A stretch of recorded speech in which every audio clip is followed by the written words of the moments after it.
Chicos, buenos días, ¿cómo están? Espero que se encuentren muy bien. Vamos a iniciar el tema número 6 de personal social, la reconstrucción nacional. Empecemos.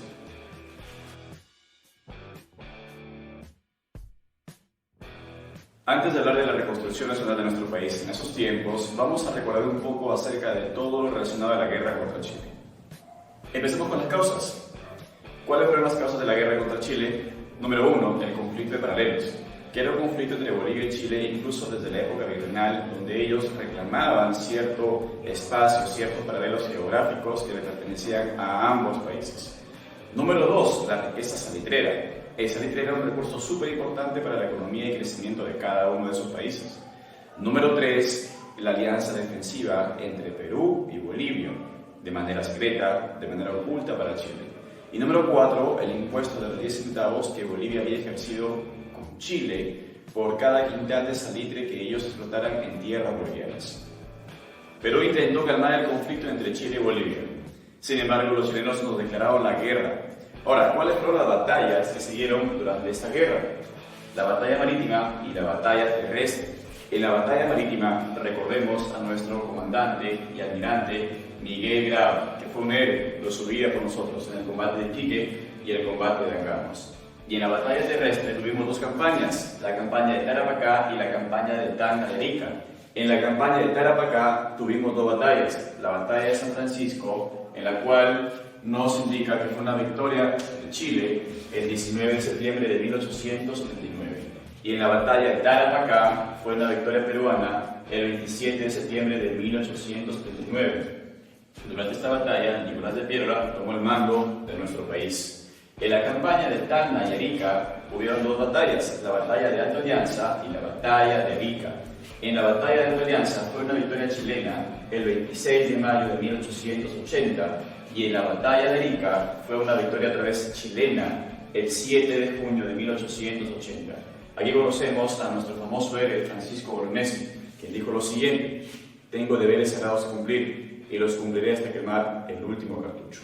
Muy bien, vemos que prácticamente Chile fue apoderándose del territorio peruano, ¿correcto? Luego su siguiente paso fue tomar Lima por una rendición total. Como se había mencionado anteriormente, el siguiente paso de Chile era invadir Lima. La expedición Lynch. Patricio Lynch más 3.000 hombres tuvieron como objetivo principal bombardear toda la costa peruana hasta Tumbes y también todo nuestro aparato productivo como azucareras y algodoneras. Hubieron intentos de paz en el barco Lackawanna. Estados Unidos tuvo como función principal ser mediador entre Chile y Perú para intentar la paz. Sin embargo, esto fracasó. Se realizaron las batallas de San Juan y Miraflores. La batalla de San Juan significó una victoria chilena el 13 de enero de 1881. Fuimos comandados por Nicolás de Piérola. Y la batalla de Miraflores también fue otra victoria chilena el 15 de enero de 1881, donde Nicolás de Piérola jugó la sierra y Francisco García Calderón tomó el poder. ¿Correcto? La campaña de la resistencia fueron dos, la resistencia en la Sierra Central y la resistencia en la Sierra Norte. La resistencia en la Sierra Central fue comandada por Andrés Ardino Cáceres más un resto de indígenas que lucharon. Sin embargo, fue una victoria chilena el 10 de julio de 1883. Y la resistencia en la Sierra Norte fue comandada por Miguel Iglesias, que fue nombrado como presidente regenerador de Perú. Él intentó negociar la paz con los chilenos. Por último, el 20 de octubre del año de 1883, José Antonio de la Valle y Mariano Castro Saldívar por Perú y Jovino Novoa por Chile firmaron el Tratado de Ancón, donde se establecía lo siguiente: Perú cedía Tarapacá definitivamente a Chile y las provincias de Tacna y Arica fueron entregadas por 10 años a Chile. Después, con un plebiscito, los pobladores decidirían dónde pertenecer. El plebiscito es una votación de manera popular, correcto, donde los pobladores de estos lugares, Tacna y Arica, decidirían si pertenecen a Perú o Chile. Tacna y Arica quedaban en posesión chilena durante 10 años, al cabo de los cuales un plebiscito decidiría si quedaban en poder de Chile o retornaban a nuestro país.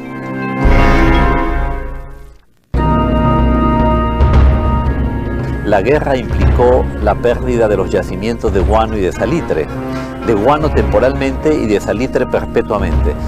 Dado que el Perú había sido un país que su Estado sobre todo, había vivido del guano y el salitre, entonces la economía, sobre todo del Estado, la economía pública, como dicen los economistas, quedó destruida.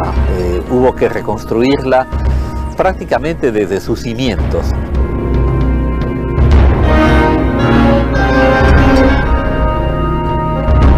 El impacto más notable de la guerra con Chile es el haber comprobado, constatado que no éramos lo que pensábamos.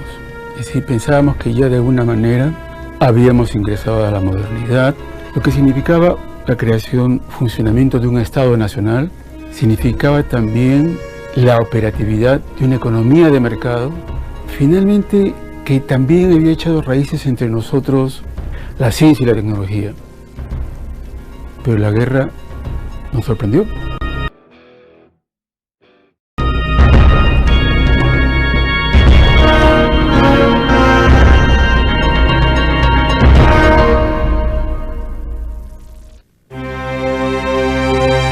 A fines de 1883, Miguel Iglesias asumió la conducción de un Estado casi inexistente. Se tenían que reactivar todos los sectores productivos.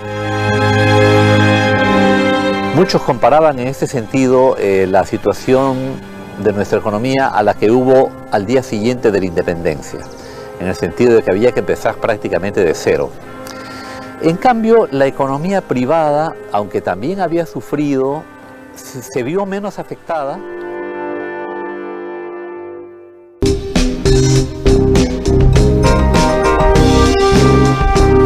Miguel Iglesias gobernó en medio de un país en ruinas.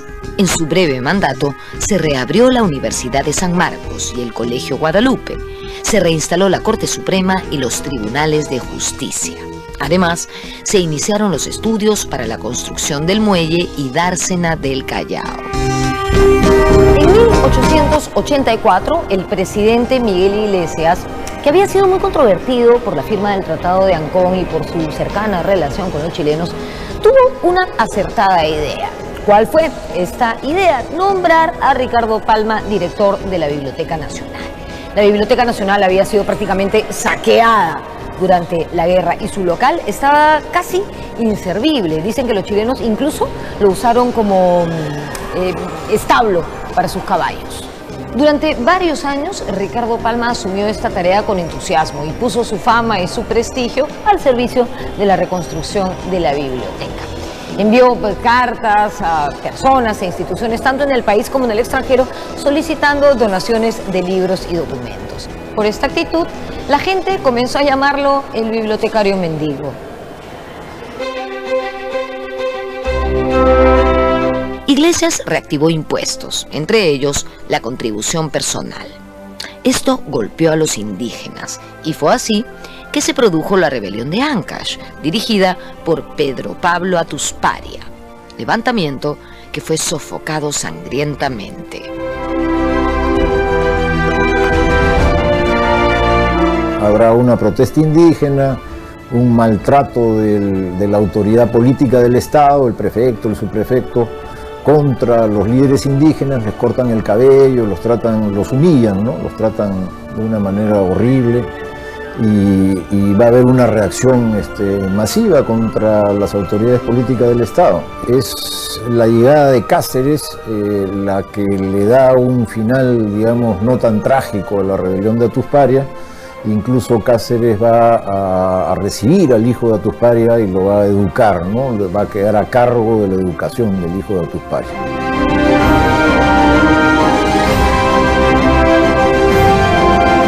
Andrés Avelino Cáceres desconoció la presidencia de Miguel Iglesias y se desató una guerra civil entre ambos caudillos. Cáceres no había aceptado el Tratado de Ancón, firmado por Iglesias, y criticaba el apoyo que el ejército chileno le había dado.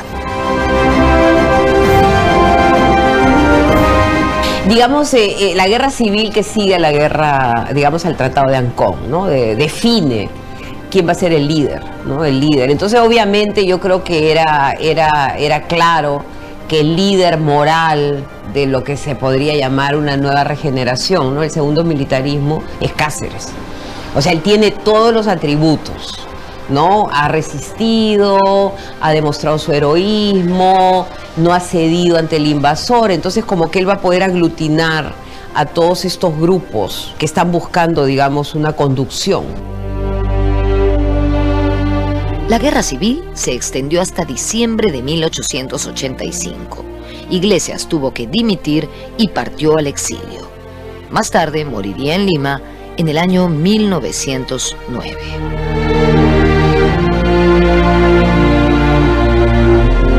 Cáceres demoró un año entero en vencer a Iglesias, estuvo a punto de ser derrotado Cáceres en alguna ocasión, y lo encarnizado de la guerra civil entre Cáceres e Iglesias muestra pues que Iglesias tenía algún respaldo, ¿no? Derrocado Iglesias, se instaló un gobierno provisional que convocó a elecciones, que fueron ganadas por Cáceres, encabezando al Partido Constitucional y con el respaldo del Partido Civil. Cáceres inició su gobierno en junio de 1886, reorganizó el ejército y la marina y se concentró en impartir una adecuada instrucción militar. Pero el principal problema que debía afrontar era el económico.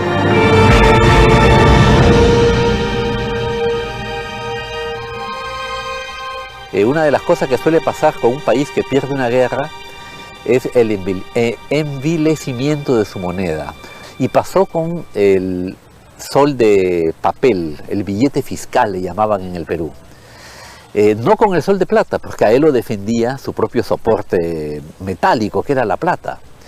Entonces el gran debate después de la paz de Ancón es qué hacemos con el billete fiscal. La pauta la había dado el ejército chileno de ocupación, que no recibía para el pago de impuestos billetes. Eso devaluó más al billete.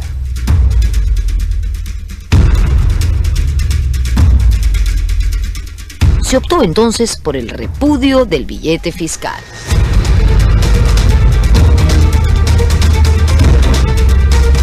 Que es como desconocer a tu hijo, ¿no? Como decir, eso con que yo te pagué ya no vale.